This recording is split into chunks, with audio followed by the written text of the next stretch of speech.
Hello folks. We're I was gonna say in the back 40. We're beside the garage. Hang on, I'll show you. This is where I stow my snowblower. But can you see down there, folks? The squirrels, it used to look like this one here. And the squirrels been, last year these started, and they're still going at it. We're gonna give them a treatment. This is peppermint oil. We're gonna try this. I forget now. I don't know if I'm getting some in here. Yeah, supposedly the little rodents don't like this stuff. We'll see. My wife told me, don't get none on you. Don't get none on you, cause you're gonna spill. Okay, this peppermint oil isn't the topic today. We got a more important topic. We'll pick it up inside the garage, so stand by. I'll be back with you. The topic today. Some of yous, I was gonna say, but I'm not gonna say it, got caught with your pants down. Some of yous weren't expecting it, eh? Well, in this area anyways. We had a power outage, and believe it or not, there's been 3 people that I know that have generators. Hang on, I'll show you. Generator. It's I was gonna pull it out, but see, it's can you tell? It's right under there. I have another one that goes there, but it's, I don't know. I lend it out, but it never came back. I don't know. I'm not gonna say nothing yet, but eventually I may. I gotta make myself a spot here. Ooh, mosquito. Ooh. Maybe give him some peppermint oil so he knows who's the boss. Yeah, generators. And generators are not like another mosquito. Maybe it's the same one. They're not like a snowblower or grass cutting machine, small engine. I treat them all the same, me, but you can do whatever you want. There's gas additives when you park these machines, eh? You've ran them all summer, and you're gonna park it for the winter. Especially those people that are in the northern climates, and it gets cold and we get snow, and you're not talking about cutting the grass. Well, I believe, and this is just a personal contention, okay?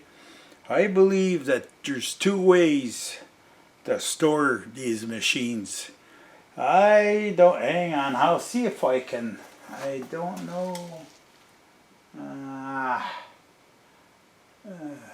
No, I don't have none. I used to have some. The gas treatment stabilizer, stable. Hang on, I think I see a bottle. Yeah, I see a bottle here.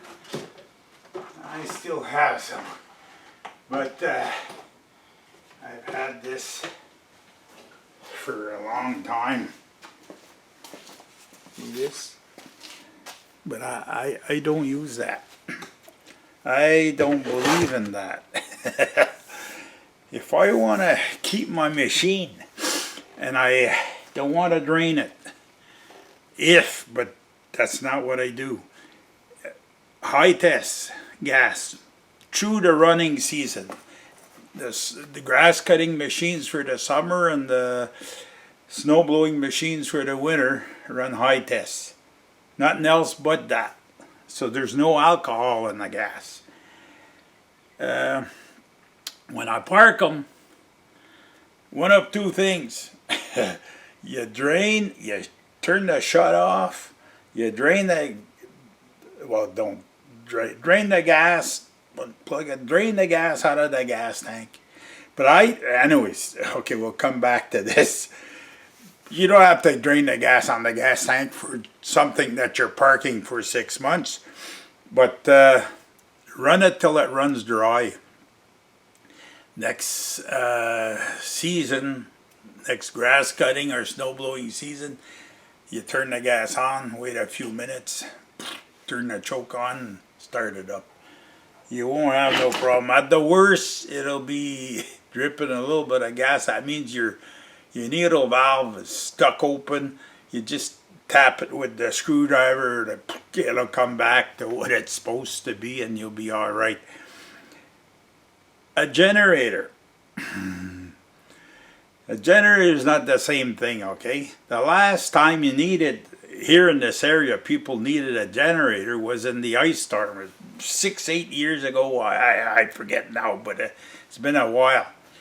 Some of these machines that people have still have the same gas. They left the gas on.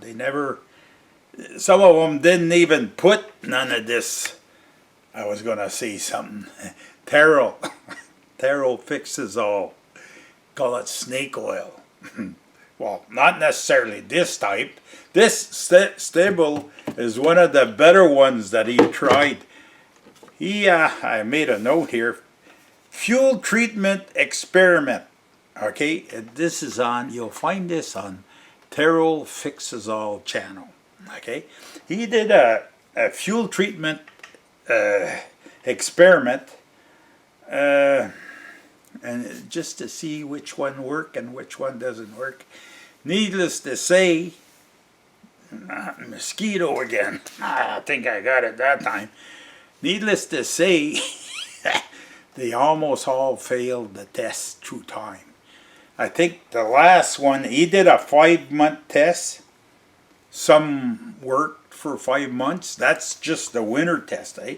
Some worked and some didn't. You can check these out. The 5-month fuel test results.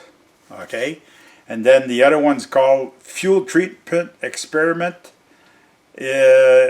Evaluating if they work. That's what the titles of and this you'll find on Terrell Fixes All channel. If I'd be real handy with the internet, I could put a link, but you'll find them if you want. Those of you that aren't familiar with Terrell Fixes All, this guy is real handy with small engines, and his channel's funny. He's a character by himself, and with his friends, his son and his buddy there. I forget his name there. They do some comedy skits, and anyways, the topic, okay, fuel. What should you do for your gas generator? Not a diesel, but gas generator. What should you do with it? You're gonna keep it. Pull the hose off the engine, the gas fuel hose off the engine. Put in an extension, stick it in a 5-gallon, drain that tank, and run that engine till it runs dry. I think that's the best thing you can do. Forget about these stabilizers, and they're good. Some of them, they're good for 6 months. Some of them. I have another type here that some people use, but I don't know that it's good for. They call that, anyways, seafoam.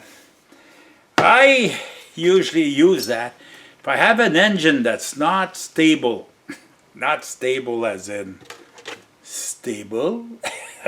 but stable as it searches. Okay, that's the name. I'll stick some of that in the gas and run it for 2-3 gas tanks. Try to get it, sometimes just a little bit of stuff on the needles, eh? And I found, okay, this is just my personal contentions. I found that seafoam worked, but maybe you found something different. Hey, whatever works for you, eh?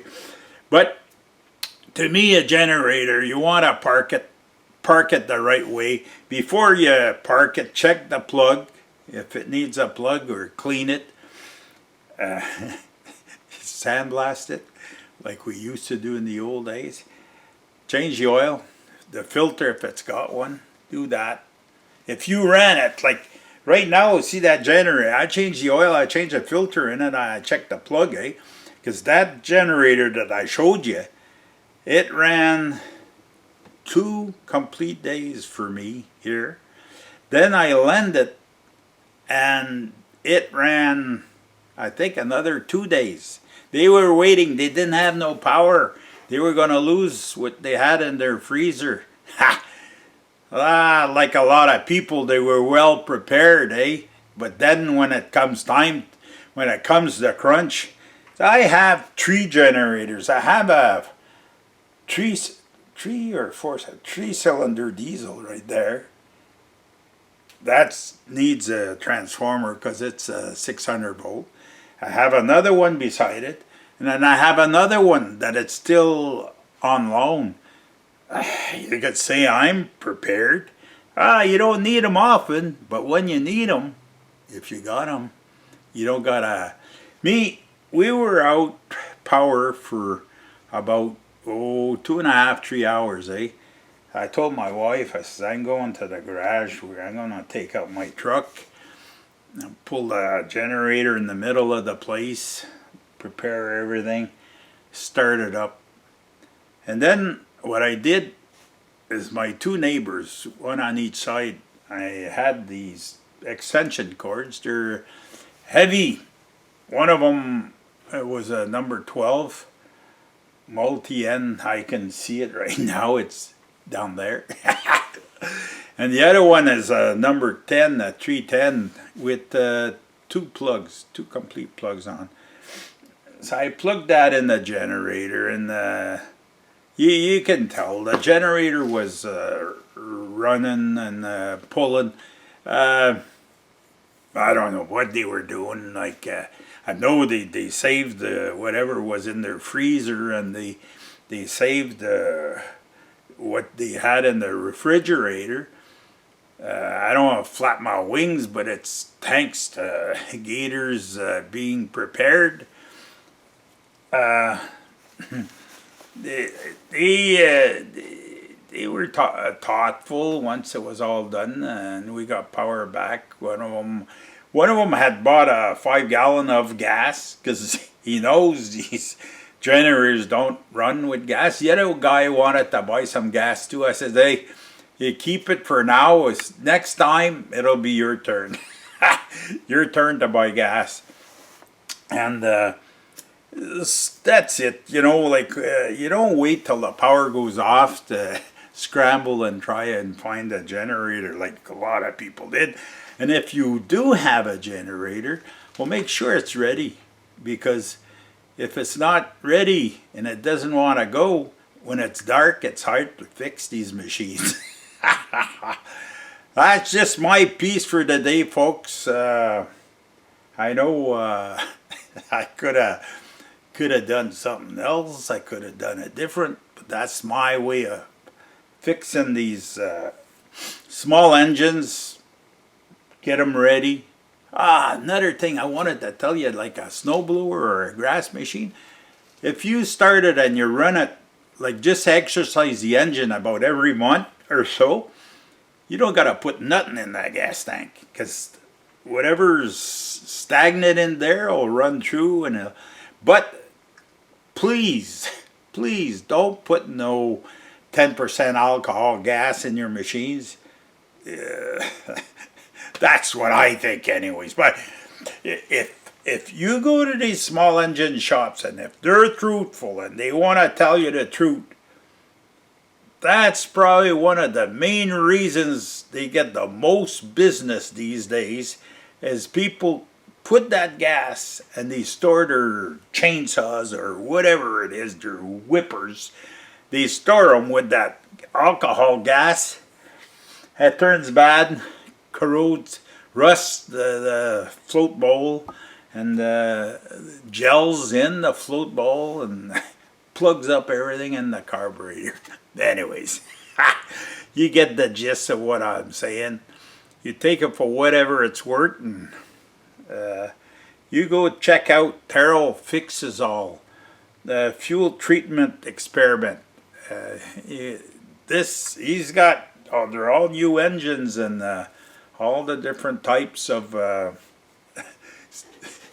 all different types of snake oil. The medicine doctor. They're the guy that goes around and he's got a little chuck wagon there. He's selling the snake oil there. Hey, that's about what it is. Okay, folks, that's it. That's it for this one. Comments are welcome. Give me a thumbs up. It's appreciated. And as usual, we'll see you in the next one.